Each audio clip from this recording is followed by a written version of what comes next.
Hello there everyone, this is Seb and welcome back to Let's Play Blood Omen Legacy of Kain. And what a legacy it is, isn't it, guys? We had ascended the heavens themselves in a way in the previous episode. And now we need to fall to the deepest depths of hell. Or at least to the catacombs of the cathedral here in Avernus. And see what we can find there. We've found our first instrument that will aid us in our quest, as Ariel put it. At least I think she said it like that, right? Interesting of note is that of the 3 instruments we are supposed to gather, this could be a problem. Nope, it's not. Of the 3 instruments we need to gather, which she instructed us to do, only 1 is actually required. Really? I need to get the right magic out? Do I still have it? No, of course not. Because I haven't used that for a fairly long time now. So, yeah, let's get this out. Let's get rid of the blood gout, I guess. And let's start shooting some switches. Because, yeah, why not? But yeah, only 1 is actually relevant to the plot where we actually need it. The other 2, for example, the Soul Reaver, not so much needed. But let's actually demo it off here and see why it's so awesome. Because it can KO anything in 1 hit, like so. But it does take some magic, which is a big downer, and you cannot use magic whilst using it, so that's another big downer. I believe also it takes the soul of the enemy you're fighting, and the bigger that soul is, the more magic it actually drains. So that translates to tougher enemy, more drained mana. So you want to be very careful with that actually, and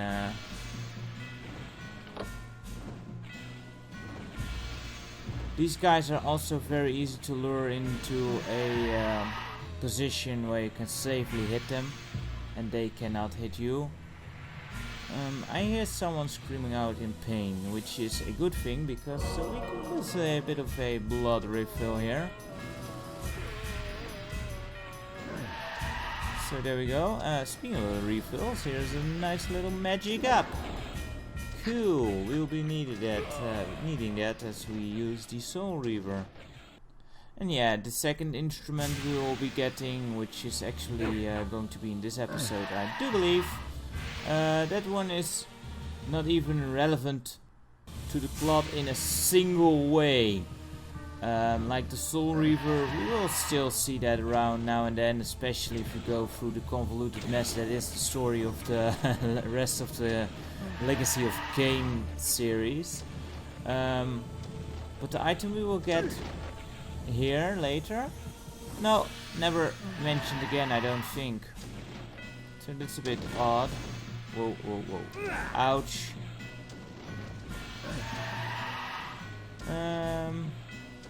I want the blood refill, yeah.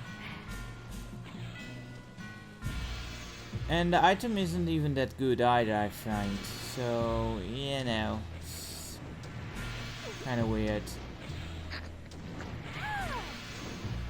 The third item, however, is very important to the plot.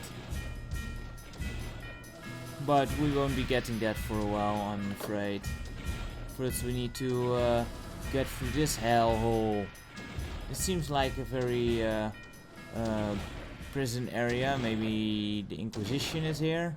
Who knows? All that I know is that when I think cathedral, I don't think bloody dungeons. Oh boy, this is not gonna be easy with the Soul Reaver. Time to switch swords. Which is never fun because the loading times take so freaking long. But I do cut them out, so at least they don't show up in the video. Anyway. But yeah, it does make me wonder, what kind of religion do they preach here actually? And do the people of Avernus actually know what's going on in here? Is this like common knowledge that they have this satanic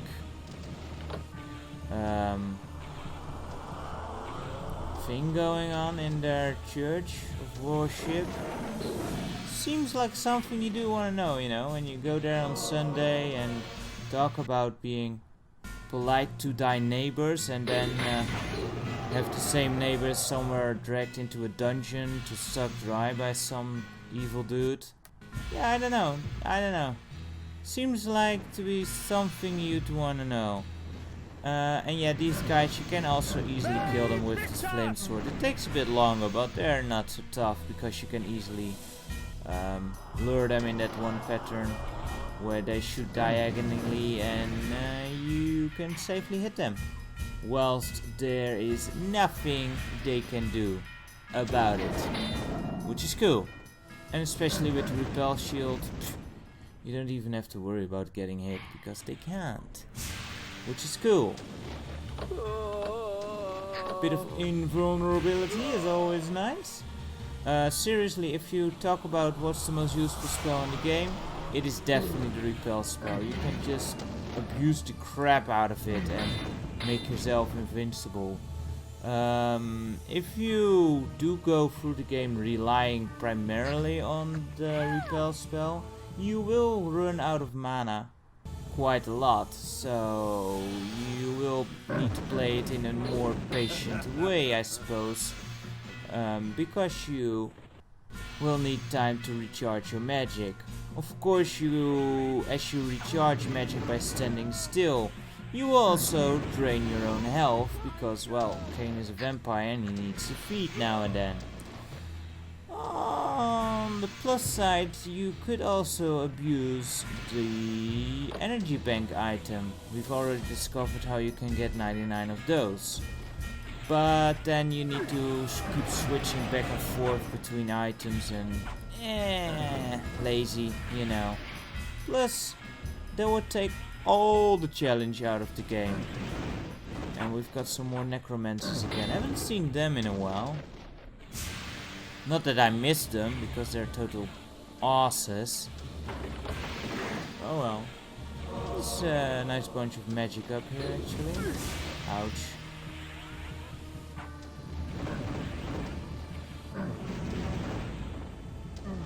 And yeah, with some strength up from that Kain got from the blood fountains, these guys go down a bit easier. Plus the flame sword helps. And this kind of outside area, it's not actually an outside area, but you know, outside of the rooms is actually the area we were in before.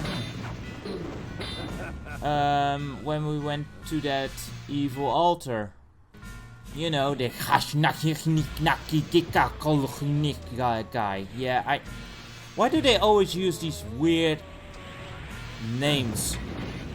Just name your evil demon god Sam for once or something. You know, something that I can actually pronounce correctly. Yeah, that'd be the day. The evil god Sam and his brother Bill.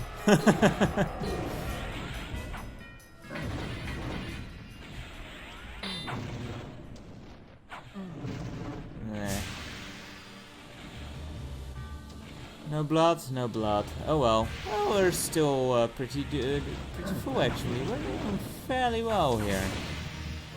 I wonder, ouch, how long that'll last. Well, that answered that question.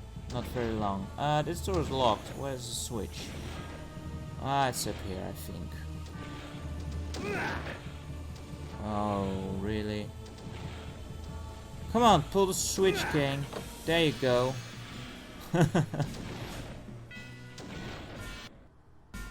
Kain can be a bit of a silly guy sometimes, not responding correctly. Rather getting hit in the face by a bolt than pull a switch. Whoa boy, more magicans. Ooh, and we got blue whiz ropes here. Everyone hates the blue whiz ropes. Because they suck. In this game, not so much though. I mean, Don't get me wrong, they're not nice enough to sit down and play some cards with, but you know, they're not too terrible.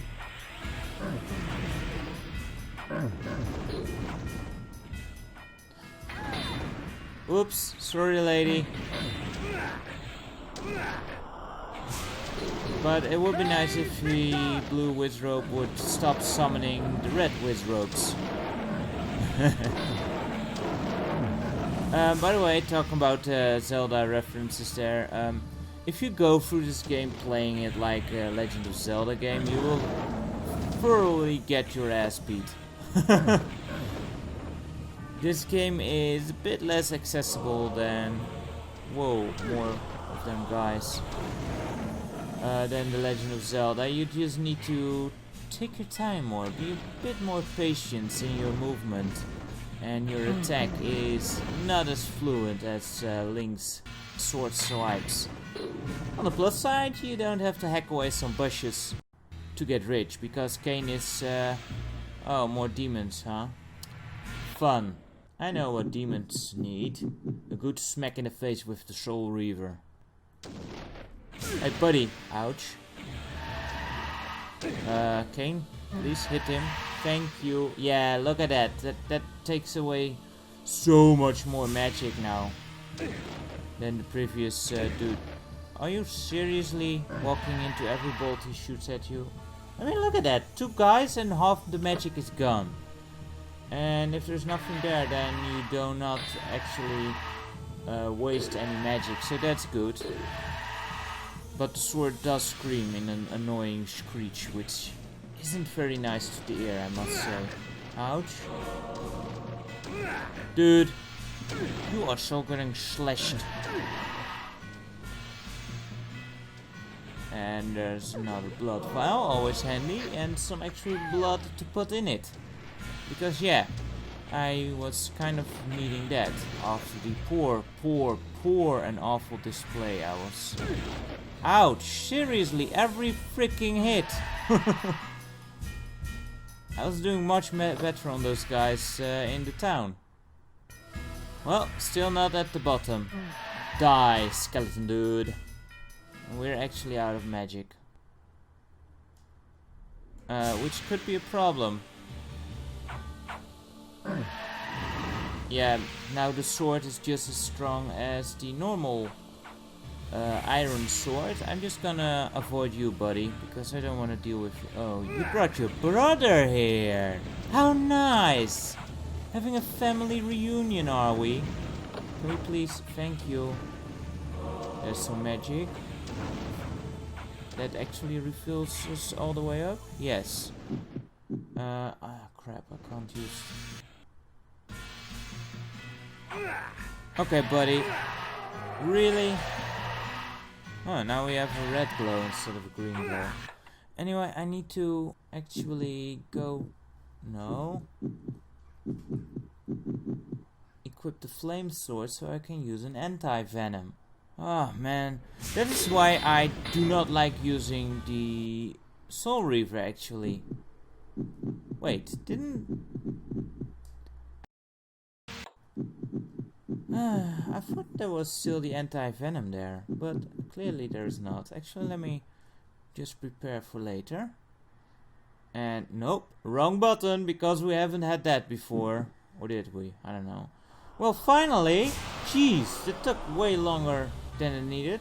Took like half our life. Sheesh. I think there's more demons up ahead, so let's keep the Soul Reaver out.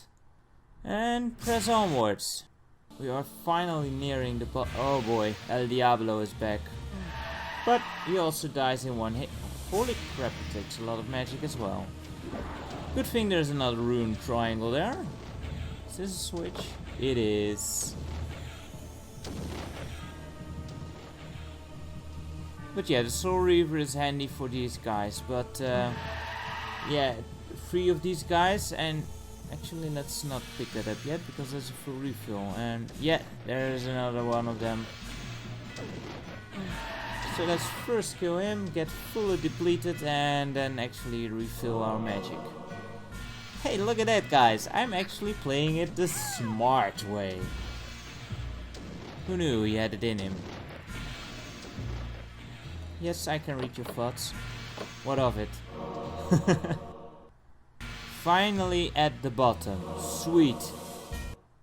And over here we come to a what looks like scene from the introduction. Remember where Malak was stripped of his flesh and bound to his armor? This seems to be his skeleton where Montanius has left it. However, is that really the case? Because remember, in Malak's Bastion, there on the throne, Malak was commenting on that being his body as well, where it was not often that a man would be able to see his own dead body. So is this Malak? Is this someone else? I have no clue, but it looks like the opening scene. So I'm thinking this is actually Malak's physical body. Anyway, our long trek into the depths here has led us to this particular item, which is... This armor was spawned in the most impure of spirit forges, tempered from the seething agony of tortured souls. The metal exists only partially in the human realm, causing it to fade between tangible and ethereal states. Yes, this is... the Wraith armor. Wraith armor. Looks pretty badass. And it makes you kind of invisible, like... Though that's only cosmetic. The enemies will still see you. What it does is... it will, when you get damage, it will divide the damage over your...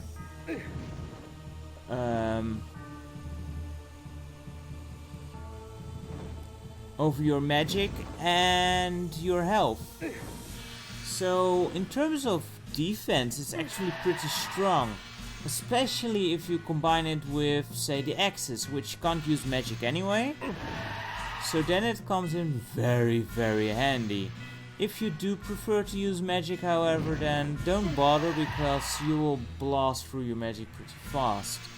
It will also get a boost during the night. At night it is much, much stronger. So it's a decent armor, but I do like to use magic now and then, so I don't tend to use it. But you know, if you want it, then you can, and it looks all fancy. We can use it for a bit, I suppose. See how quickly we bore of it. Through this door we have our meeting with Azimuth. However, seeing the time, I am actually not going to face her today. I'm actually going to use wrong button. Heart of Darkness, just to prepare for the fight for later on. And then end the video. No, I want to get rid of the sword here. Another reason why I want the fight to be in the next video is because the fight really sucks. But we will discover that next time. Hope you enjoyed this part, and join me next time, and until then, take care. Bye bye for now.